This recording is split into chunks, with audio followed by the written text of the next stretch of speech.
आज हम बीएड द्वितीय वर्ष के लिंग विद्यालय समाज के लिंग पहचान टॉपिक के लिंग पहचान के निर्माण का अध्ययन करेंगे। इसमें हम आज लिंग पहचान में हम देखते हैं कि लिंग पहचान में स्त्रीलिंग, पुरुषलिंग एवं नपुंसकलिंग 3 लिंगों के आधार पर किया जाता है और लिंग के लिए सामाजिक गुणों, उसकी व्यवहारिक दशाओं आदि के आधार पर भी किया जाता है और साथ में लिंग के लिए उसमें उसकी प्रत्येक वस्तु और व्यक्ति का निर्धारण, उसके कार्य का निर्धारण, सभी के लिए विभिन्न सामाजिक अवस्थाएं और अन्य अवस्थाएं जो होती हैं वो जिम्मेदार होती हैं, जिसको कि हम विभिन्न बिंदुओं के रूप में अध्ययन करेंगे। पहला बिंदु इसमें है सामाजिक स्थिति में लिंग पहचान। सामाजिक स्थिति में लिंग पहचान में हम जैसे कि जानते हैं कि हमारा जो देश है उसमें प्राचीन समय से वो पुरुष प्रधान समाज उसमें रहा है और उसमें हमेशा पुरुषों को अधिक महत्व दिया जाता है, जबकि स्त्रियों को अपेक्षाकृत कम महत्व दिया जाता है और महिलाओं को बहुत सारे कामों के लिए उसमें रोका जाता था। और प्राचीन समय में जैसे यज्ञ करने, वेद पाठ पढ़ने, वेदों का अध्ययन करने, उसके लिए स्त्रियों को आज्ञा नहीं थी और लड़कियों की जो पहचान थी वो ये थी कि उनका काम घर में काम करने का है, घर के वंश को आगे बढ़ाने का है और पुत्र को जन्म देने से संबंधित है और लड़कियों के जन्म पर घर में कोई खुशी नहीं मनाई जाती थी। तो इसमें ये माना जाता था कि उनका कार्य सिर्फ घर संभालने वाली के रूप में किया जाता है। तो इस प्रकार का लिंग भेद हमारे समाज में प्राचीन समय से चला आ रहा है, परंतु और इस लिंग भेद को के कारण ही हमारे यहाँ पे जो लिंग पहचान है वो निर्धारित होती है कि उसमें जो है वर्तमान समय के अंदर उस समानता को लाने के लिए या लिंग भेद को दूर करने के लिए सरकार भी बहुत अधिक प्रयास कर लाया जाए, प्रयास किया जाए, विभिन्न नौकरियों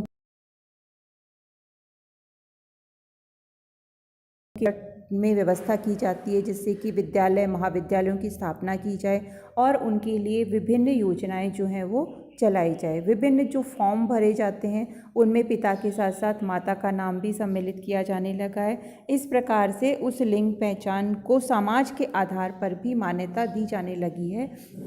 जिससे कि महिलाएं सामाजिक स्तर पर भी अपनी पहचान को साबित कर सकें। दूसरा इसके अंदर है धार्मिक व्यवस्था में लिंग पहचान। हम जिस समाज में रहते हैं, हमारा जो भारतीय समाज है उसमें पूजा पाठ और धर्म का अत्यधिक महत्व है। धर्म पर आधारित चीज़ों को करने से समाज उनको आसानी से स्वीकार कर लेता है। हमारे यहाँ समाज के अंदर विभिन्न देवी देवताओं की पूजा की जाती है और उनका अपना इष्ट और भगवान माना जाते हैं। भगवान के रूप में हम न केवल देवताओं की पूजा करते हैं जैसे शिव जी की, रामचंद्र जी की, कृष्ण भगवान की, परंतु साथ साथ विभिन्न देवियों की पूजा भी करती हैं और देवियों का उन इष्टों में या इष्ट देव के अंतर अत्यंत महत्वपूर्ण स्थान माना जाता है। किंतु जब बात व्यक्ति के स्वयं के ऊपर आती है तो वो धार्मिक स्थान पर ही कई जगह भेदभाव करना प्रारंभ कर देता है कि जैसे प्रारंभ में जो है महिलाओं को पूजा पाठ से, विभिन्न मंदिरों में प्रवेश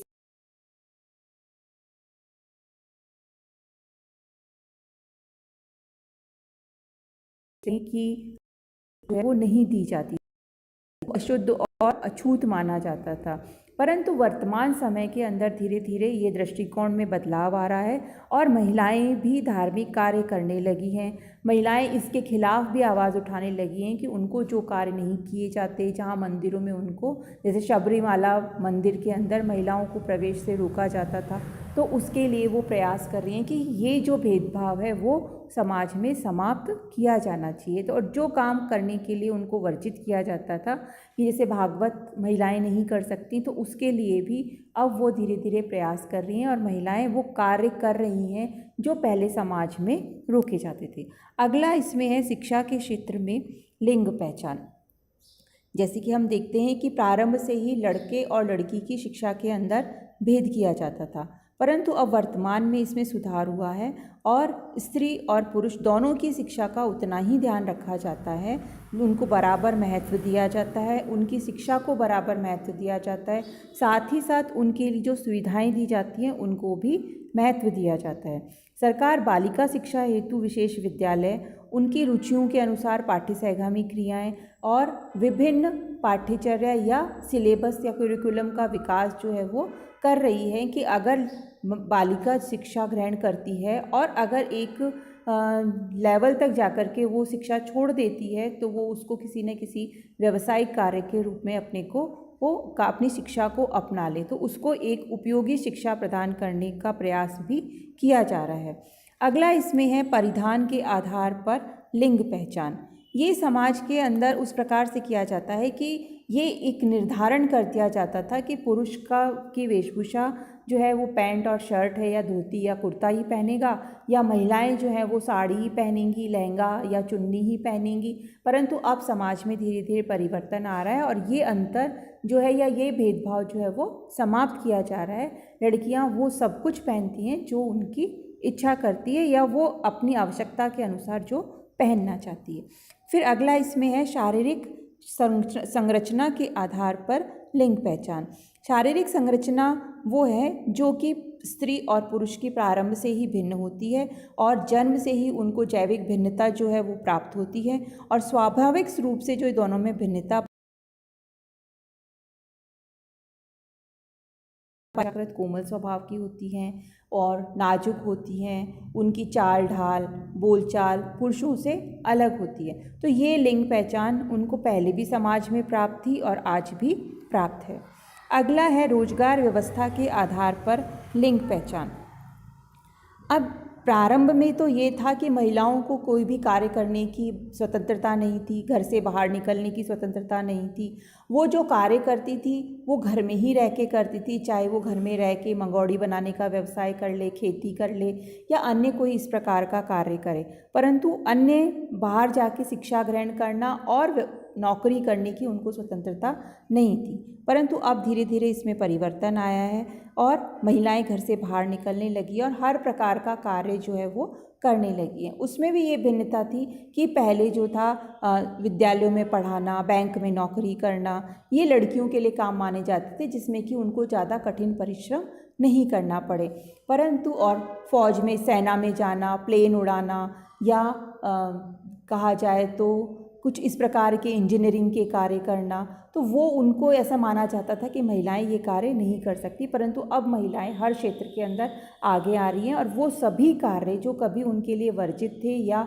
उनको ये माना जाता था कि वो इसके लिए योग्य नहीं है, वो सब काम करने में महिलाएं आगे आ रही हैं। फिर है वर्ग विभाजन के आधार पर लिंग पहचान। अब इसमें कि समाज में जब किसी कार्य हेतु विभाजन की आवश्यकता होती है तो सबसे पहले लिंग विभाजन किया जाता है कि जैसे विद्यालय में कुछ कार्यक्रम आयोजित किए जाएंगे, नृत्य का कार्यक्रम है तो सिर्फ लड़कियां ही नृत्य करेंगी। अगर कहीं जो है मेहनत से संबंधित कार्य है या कहीं पर अगर श्रम का योगदान देना है तो वहाँ पर लड़कों को बुला लिया जाता था। विज्ञान संबंधित कार्य हैं तो वो लड़के करेंगे, गणित की कोई प्रश्नोत्तरी है तो लड़के करेंगे। परंतु अब इस प्रकार का भेदभाव जो है या विभाजन जो है वो धीरे धीरे समाप्त हो रहा है और सभी गतिविधियों और कार्यक्रमों में महिलाएं बराबर रूप से भाग ले रही हैं। फिर है योजनाओं द्वारा लिंग पहचान। सरकार द्वारा भी जो योजनाएं चलाती हैं वो लिंग के आधार पर चलाती हैं और उसमें महिलाओं के लिए एक पूरा अलग बजट जो है वो निर्धारित किया जाता है और उसका मुख्य कारण जो है वो भी है महिलाओं का पिछड़ा हुआ होना। उनको आगे लाने के लिए इस प्रकार की योजनाएं जो हैं वो निर्मित की जाती हैं। अगला है इसमें आरक्षण द्वारा लिंग पहचान। आरक्षण या कहा जाए रिजर्वेशन, जो समाज में कई क्षेत्र ऐसे हैं जहाँ पे सिर्फ पुरुष वर्गों का अधिकार है और महिलाएं नहीं पहुँच पाती हैं, उन महिलाओं को सम्मान देने के लिए या उनको आगे लाने के लिए कुछ पद जो हैं वहाँ पर इनके लिए आरक्षित किए जाते हैं और महिलाएं अपने आप को समाज का महत्वपूर्ण हिस्सा माने, वो समाज में अपनी अहम भूमिका निभाए, इसके लिए इस प्रकार की व्यवस्था जो है वो सरकार के द्वारा की जाती है। लास्ट या अंतिम इसमें है विकास के माध्यम से लिंग पहचान।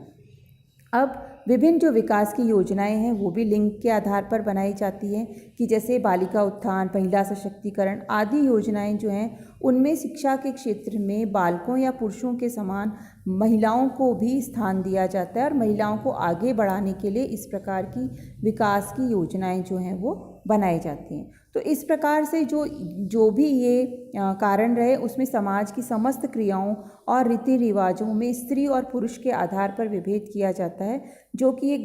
कदापि गलत न होगा कि समाज में लिंग पहचान का आधार उनका पहनावा, शारीरिक संरचना, योजनाएं आदि के आधार पर किया जाता है। तो इस प्रकार से लिंग पहचान समाज को प्रत्यक्ष एवं परोक्ष दोनों रूप से प्रभावित करती है।